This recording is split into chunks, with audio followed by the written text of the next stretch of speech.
Hello and welcome back to the Romantic period here at Music History and Educator.com. The Symphonic poem.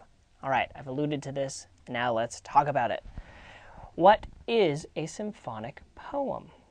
It was a term that was coined by Franz Liszt.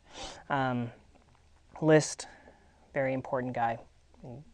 So much more of him in the Romantic period because he himself was so romantic. But it's essentially a programmatic piece in one movement, but for an entire symphony orchestra. So it's one movement, entire symphony orchestra.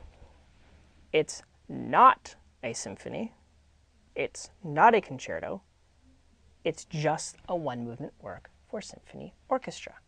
We'll get to the why behind that a little later. But who is this Liszt guy? Well, this is him right here. Very handsome gentleman. Well, there's more on that later, too.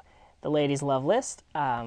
He's a very, very, very handsome gentleman in the Western history spectrum, especially as far as composers go, I guess. But he was a rock star piano performer turned composer, recitalist. Women would just swoon at him when he played.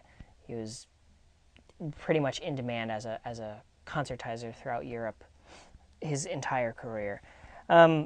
Really kind of the first rock star that classical music has ever had. It seems odd putting rock star in with that. But he was a very important figure for both solo and orchestral music. His orchestral music sort of is built upon his skills as a performer. Yes, he had to perform to the side because he was just too handsome. C'est la vie, says Liszt. He was just a very, very famous performer and composer.